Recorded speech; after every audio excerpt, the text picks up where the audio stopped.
बहुत अरसा पहले की बात है, जब बकरापुर नाम का एक गांव हंसी ठिठोली और भोले भाले लोगों के लिए मशहूर था। उस गांव में एक नाम बड़ा मशहूर था, 30 मार खां। अब जनाब, नाम सुनकर धोखा मत खाइए।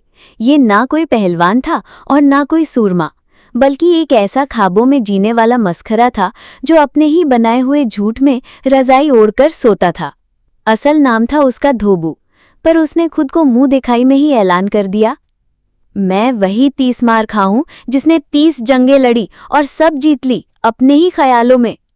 गांव वाले हंसते, सर हिलाते और कह देते, अच्छा है, चलो हंसी तो आती है। उड़न खटोले का ख्वाब। एक रोज 30 मार खां चाय की दुकान पर बैठा था, आसमान की ओर टकटकी लगाए। चाय वाला बोला, क्यों भाई, तारे गिन रहा है क्या? 30 मार खां बोला, नहीं हजूर, मैं उड़न खटोला बना रहा हूं। ऐसा उड़न खटोला जो ना सिर्फ आसमान में उड़ेगा बल्कि जमीन पर चलेगा, पानी में तैरेगा और दीवारें भी फांद जाएगा, और उसका नाम होगा 30 कॉप्टर।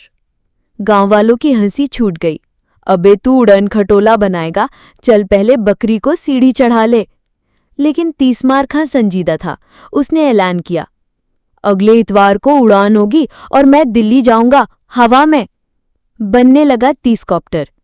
घर के पिछवाड़े उसने कमाल की लाभ सजाई। एक पुरानी बैलगाड़ी का पहिया, टूटी छतरी, बर्तन, सीलन वाली रजाई और गांव के मंदिर का पुराना पंखा।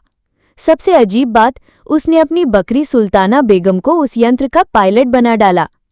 बकरी की नजर तेज होती है, वो रास्ता देख लेगी और उसकी पूंछ से प्रोपेलर चलेगा।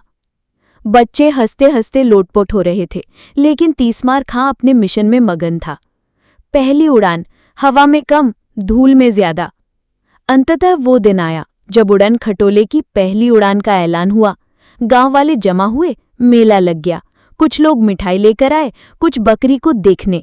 30 मार खां थाली में बैठा, पंखा चलाया, बकरी की पूंछ बांधी और नारा लगाया, 3, 2, 1, चल 30 कॉप्टर। थाली जोर से कांपी, पंखा घूमने लगा और धड़ाम, 30 मार खां सीधे गोबर के ढेर में जा गिरा। बकरी भी उल्टी दिशा में भागी और छतरी ओढ़कर गांव के बुजुर्ग चौधरी के सर पर जा उतरी। हंसी का तूफान आ गया। ऐसी उड़ान तो कबूतर भी न मारे, बकरी ने तो आज बाजी मार ली। अब गांव वालों ने सोचा कि इस पगले को कोई ओहदा दे दिया जाए ताकि ये ज्यादा नुकसान न करे। पंचायत ने उसे गांव का पहला वैज्ञानिक घोषित कर दिया और गांव की दीवार पर लिख दिया, वैज्ञानिक 30 मार खां, उड़ता भी है, घसीटता भी है। अब वो बकरी के साथ बांटकर भाषण देता, मच्छर की टांगों से इंजन बनाए जा सकते हैं, गाजर से ईंधन बन सकता है। लोग मजा लेने आते और 30 मार खां मशहूर हो गया। फिर एक दिन उसे खबर मिली कि शहर में वैज्ञानिकों का मेला लग रहा है। बस क्या था, वो बकरी, छतरी, थाली और रजाई बांधकर निकल पड़ा। शहर पहुंचा तो लोग चौंक गए, ये कौन भला है? प्रेस वाले जुटे। एक पत्रकार बोला, आपका आविष्कार क्या है?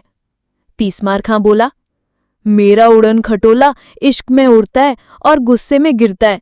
इसका नाम है 30 कॉप्टर 1.0। पूरा शहर ठठाकों में डूब गया। वीडियो वायरल हुआ। गांव का पागल वैज्ञानिक बना सोशल मीडिया स्टार। गांव लौटते ही वो बन गया गुरुजी। उसने घर के बाहर बोर्ड टांग दिया, गुरु 30 मार खां, ज्ञान, ध्यान, विज्ञान और समाधान। अब वो समस्याओं का इलाज देने लगा। किसान बोला, बैल खेत में नहीं चल रहा। 30 मार खां बोला, हेडफोन लगा दो, डीजे पर नाचेगा। महिला बोली, बकरी दूध नहीं दे रही। 30 मार खां बोला, आईना दिखाओ, शर्म से खुद ही बहा देगी। आखिरी सबक। एक दिन एक सरकारी वैज्ञानिक गांव आया।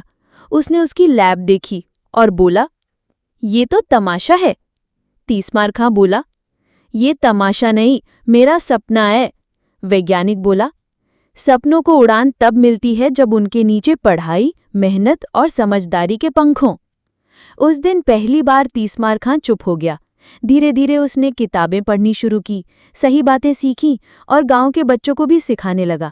हंसी में ही सही, पर अब बात में अक्ल भी होती थी। नसीहत, यहाँ केवल ख्याली उड़ान की बात नहीं है।